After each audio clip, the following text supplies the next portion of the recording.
राम नाम कितना मूल्यवान है, क्या आप जानते हैं? एक बार एक भूखे व्यक्ति ने एक सिद्ध महात्मा से दिव्य उपाय अथवा एक मंत्र बताने का अनुरोध किया, जिससे उसके सारे कष्ट दूर हो जाएं और मनोवांछित फल प्राप्त हो।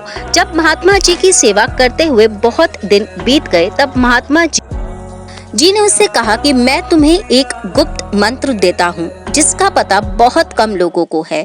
यह मंत्र परम गुप्त और अमूल्य है, अतः किसी से कहना नहीं। इतना कहकर महात्मा जी उसके कान में धीरे से कह दिया, राम। वह व्यक्ति राम नाम जपते हुए एक दिन नहाकर लौट रहा था, तो उसने देखा कि हजारों की संख्या में लोग नहाकर जोर जोर से राम राम पुकारते हुए चले आ रहे थे।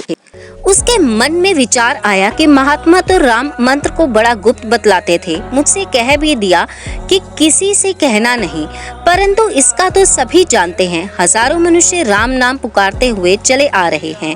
उस व्यक्ति के मन में संशय उत्पन्न हो गया। वह महात्मा जी के पास गया और पूछा, राम नाम तो सब जानते हैं, इस नाम में विशेष और गोपनीय क्या है और चमत्कारिक बात क्या है? महात्मा जी ने सुनकर कहा कि तुम्हारा उत्तर बाद में दूंगा, पहले तुम मेरा एक कार्य करो। महात्मा जी ने झोली में से एक चमकती हुई कांच की गोली निकाली और उस व्यक्ति के हाथ में देकर कहा कि बाजार में जाकर इसका मूल्यांकन करा कर लाओ, लेकिन इसे बेचना नहीं है, सिर्फ कीमत जाननी है। वह व्यक्ति महात्मा जी के आदेश पर उस कांच की गोली को लेकर एक बेचने वाले के पास गया और उसे दिखाकर कहा कि इसकी क्या कीमत दोगे? भाई सब्जी बेचने वाले ने पत्थर की चमक और सुंदरता देखकर सोचा कि बच्चों के खेलने के लिए कांच की गोली बड़ी सुंदर है और बाजार में कहीं ऐसी नहीं मिलती। उसने कहा, सेर दो सेर लो और बैंगन ले लो। वह आगे गया और पहुंच गया एक महाजन की दुकान पर। महाजन ने पत्थर की गोली को देखकर सोचा कि अच्छा पत्थर है, बाट के रूप में प्रयोग कर सकूंगा, अतः उसने उसकी कीमत 100 रुपए लगाई। लेकिन गुरु की आज्ञा थी कि बेचना नहीं है, सिर्फ दाम लगवा कर आना है, इसलिए वह और आगे बढ़ चला। रास्ते में एक सुनार की दुकान पड़ी। सुनार को वह टुकड़ा दिखाकर पूछा, उसकी क्या कीमत लगाओगे?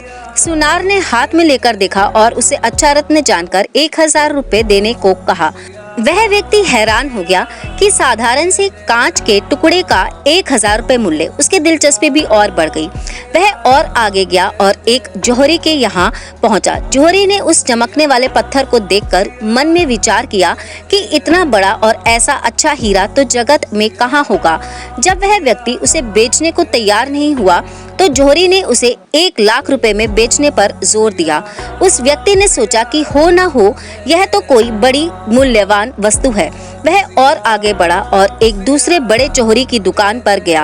वह व्यक्ति पूर्व में उस चमकदार पत्थर को मामूली काम समझता था, परंतु ज्यों-ज्यों कीमत बढ़ती चली गई, त्यों-त्यों उसका उत्साह बढ़ता चला गया। बड़े जोहरी ने हीरा देखकर कहा कि यह तो अमूल्य एवं दुर्लभ हीरा है। इस देश के सारे जवाहरात इस मूल्य में दे दिए जाएं, तब भी इसका मूल्य पूरा नहीं हो सकता। इसे बेचना नहीं।